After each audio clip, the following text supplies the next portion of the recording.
Morning, guys. It is Sunday morning here at the Gumboot garden. A pretty low-key day, so I don't have any specific plans today. It's just kind of me here getting some stuff done in the garden, and I thought I'd bring you along to just kind of see how I putz around in the garden each day. I have my coffee this morning. Typically I'm drinking tea. Today it's coffee. I need that little extra kick to get the day started on a Sunday morning. So besides watering the garden today, I did come down here to check on my rat trap, which has not caught another thing since I've raised it up, because I don't want to catch the hedgehog again, unless he's actually in my bed. But it's not catching any rats. The only thing it's about to catch is Rocco, because he sees that there's like one piece of food. Yeah, I know, buddy, your food's in there, isn't it? All right, so let's get started on some of this stuff that needs doing. I might put you guys on a time lapse and we'll chat every now and then.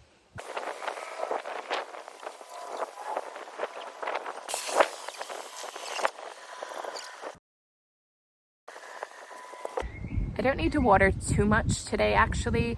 It is still springtime, so it's not getting overly hot during the days. I just want to primarily make sure that I can see my bucket's filling.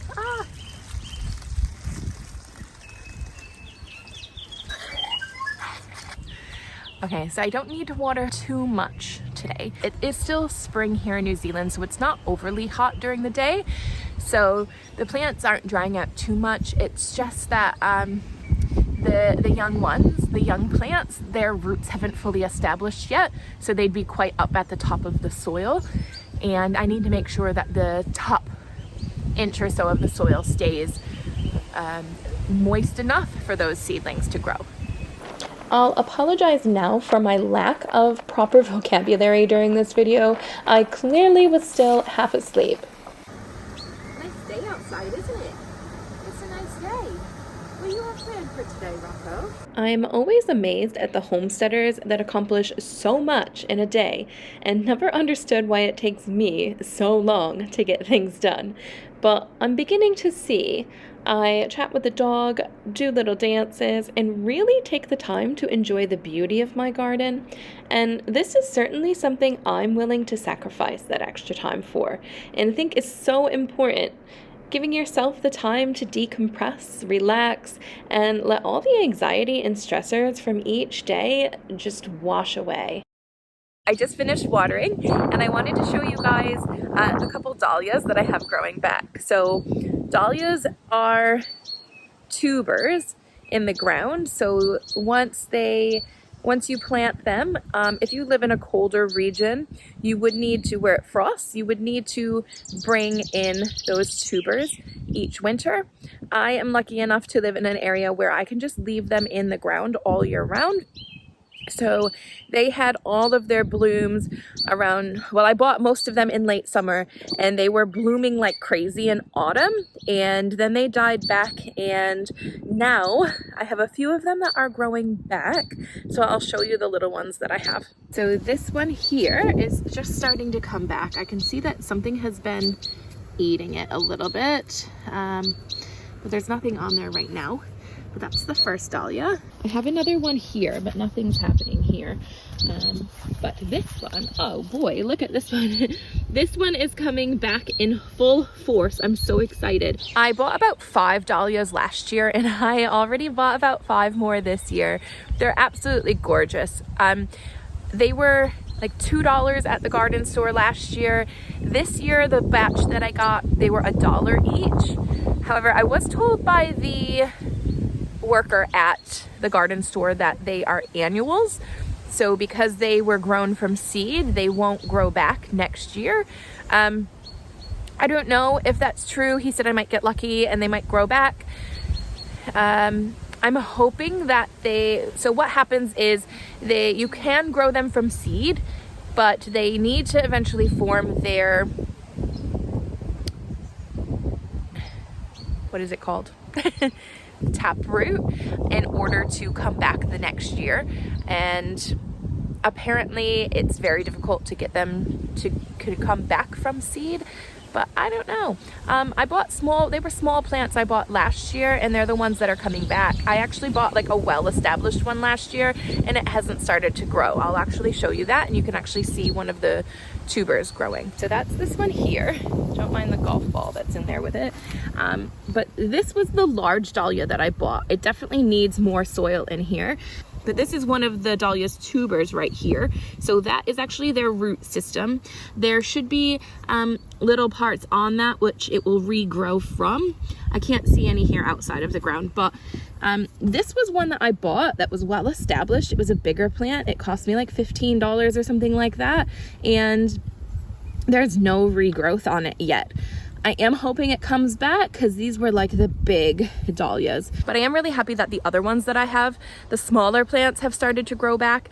I also did save some seeds last year from these dahlia plants, and there might be, I think there's one that is starting to grow.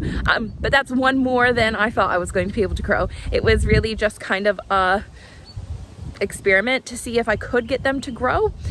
And it looks like one is starting, so that's really exciting, and we'll see what that looks like. Now, another thing about the dahlias is I do know that when you grow them from seed, they won't necessarily look like the plant that they came from.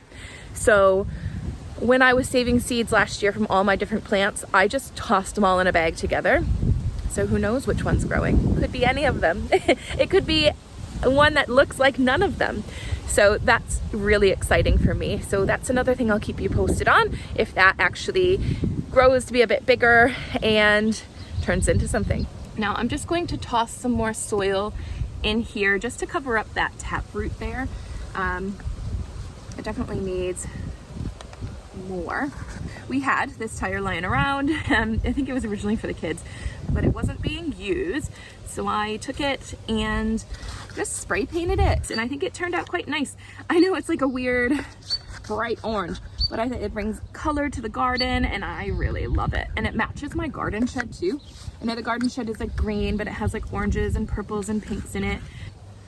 Okay, so now that that tuber is covered, I'm hoping that it will start to regrow now. I'll give you nice soil. I have fertilized this soil. Yeah, grow, please grow. Another thing I wanted to show you guys is this horseradish. So I have two, I don't know, buckets full of horseradish. They were doing very, very poorly. I think the aphids were getting them really badly. I decided to just throw in some blood and bone meal to fertilize them a little bit. And I came out the next day, and where they had all dead leaves, I didn't think it was gonna grow. They were all leaves like this, nothing was growing. The next day I came out and all of these leaves had grown. So that's really exciting. And the same happened on the other plant as well. So hopefully now we're going to get somewhere, and I just need to be careful that the aphids don't come back. So you just have to check the backs of the leaves. And I actually don't see any on it now, so that's really exciting. We don't have the same type of horseradish that they have in the States, and I really, really love the horseradish from the States. The one here is like creamy. It almost is like having horseradish mixed in with mayonnaise, which I'm not a fan of. So I want the other like actual spicy one that's more like water based, and I did find a recipe on how to do that. So I was hoping that with these horseradish plants, if they get big enough where I can harvest some from it, I could actually make that horseradish sauce, and I'll be really happy. I should also give you an update on these potatoes here. So we did plant these potatoes in containers together, and they're really growing tall.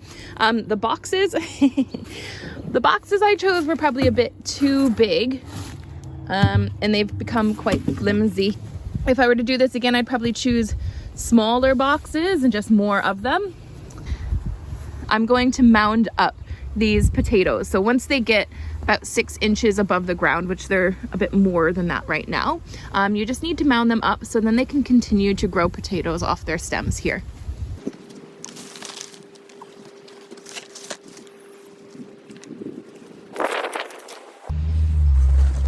Oh no! I just tried to pull this box up and the whole thing just tore apart. Oh boy. Well, There you go. I needed smaller boxes.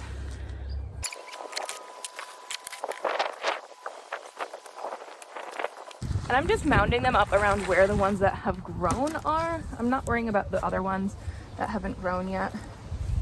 They might still come up, they might not. Not too big of a deal.